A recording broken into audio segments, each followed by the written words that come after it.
जय श्री कृष्णा। डेली हिंदू ज्ञान में आप सभी का बहुत बहुत स्वागत है। आज आप लोगों से बात करते हैं कि हमें पूजा अर्चना तो करनी है और हम लोग अपने अपने विधि विधान से अपने अपने तरीके से भगवान की कृपा प्राप्ति के लिए करते भी हैं।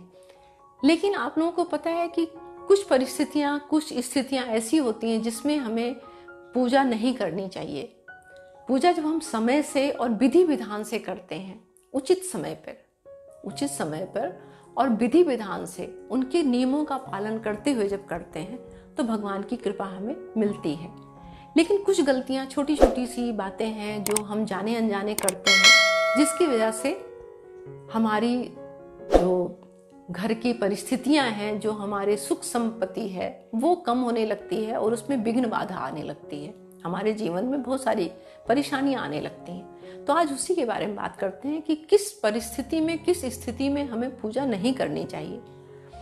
सबसे पहले तो पूजा हमें सुबह का जो टाइम होता है वो सुबह 6:30 से 7:30 के बीच में एक समय आप निश्चित करिए, उस समय आप पूजा करिए। ये समय जो होता है सुबह का, उस टाइम हमारा मन शांत होता है और जब शांत मन से हम कोई भी काम करते हैं, पूजा अर्चना, कोई मंत्र उच्चारण कुछ भी करते हैं, मेडिटेशन करते हैं, तो उसका पूरा पूरा फल हमें मिलता है। इसलिए सुबह का जो टाइम है 6 से लेके 7 के बीच में या 6:30 से 7:30 के बीच में आप कर सकते हैं पूजा।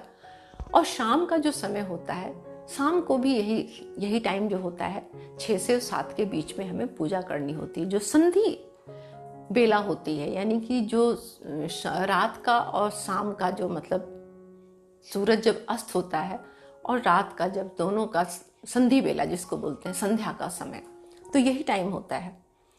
इस टाइम पे हम लोगों को पूजा करनी चाहिए। तो सुबह और शाम का टाइम तो ये है। दूसरा, हमें दोपहर को 12 से 3 के बीच में हमें कभी पूजा नहीं करनी चाहिए। क्यों नहीं करना चाहिए? क्योंकि आप लोगों ने देखा होगा मंदिर में ये विश्राम का, आराम का समय होता है भगवान का। इस टाइम आप जब भी कभी मंदिर में जाएं तो देखें, हमेशा मंदिर के कपाट बंद होते हैं, पर्दे खिंचे होते हैं मंदिर के, भगवान के, और हमें दर्शन करना वर्जित होता है। हम दर्शन नहीं कर सकते हैं। हमें दोबारा 4 बजे मंदिर का गेट खुलने का इंतजार करना होता है। तो घर में भी आपने मंदिर जो बना रखा है, इस टाइम पे 12 से 3 के बीच में आप मंदिर के पर्दे जो है वो बंद कर दीजिए। और इस टाइम पे पूजा अर्चना तो भूल के भी नहीं की जाती है भगवान की, क्योंकि भगवान का विश्राम का समय है।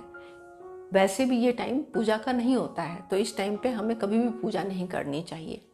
दूसरी बात, कभी भी आप अगर अशुद्ध अवस्था में हैं, आपने कोई ऐसा काम किया है, कोई गंदगी वाला काम किया है, या आपके शरीर पे कुछ भी गंदा लगा हुआ है, आप शुद्ध अवस्था में नहीं है, तो आपको पूजा नहीं करनी। हमेशा जब भी पूजा करें, नहा धो के शुद्ध होके पूजा करें। अगर आप शौच वगैरह गए हैं तो उसके बाद आपको पूजा नहीं करनी है। स्नान करने के बाद ही पूजा करनी है।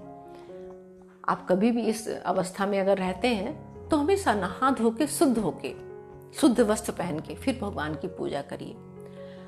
अगर आपने मांसाहार किया है तो आपको पूजा नहीं करनी, आपको मंदिर नहीं जाना चाहिए। जाने अनजाने भूल के भी ये काम नहीं करना चाहिए, क्योंकि इससे भगवान का आशीर्वाद हमें नहीं मिलता है, उनकी कृपा हमें नहीं मिलती, बल्कि हम पाप के भागीदार होते हैं। तो ये काम तो हमें भूल के भी नहीं करना चाहिए। आपके घर में अगर किसी बच्चे का जन्म हुआ है, सूतक लगा हुआ है, तब भी आपको घर में पूजा अर्चना नहीं करनी चाहिए, जब तक कि 11 दिन, 12 दिन या सवा महीना, जब तक आपके घर में शुद्धिकरण नहीं होता है, जब तक आपके घर में हवन वगैरह नहीं होता है, जब तक शुद्धिकरण नहीं होता है, ब्राह्मणों का भोज वगैरह आप नहीं कराते हैं, हवन वगैरह नहीं कराते हैं, तब तक घर में पूजा अर्चना नहीं की जाती। ये सबको पता होगा करीब करीब। जब ग्रहण लगता है, सूतक काल, वो भी एक सूतक काल माना जाता है, तब भी हमें पूजा अर्चना नहीं करनी चाहिए।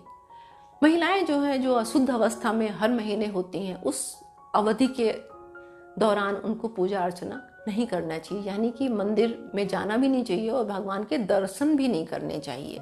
किसी भी अवस्था में भगवान के करीब उनको नहीं जाना चाहिए, क्योंकि उनकी अवस्था अशुद्ध होती है।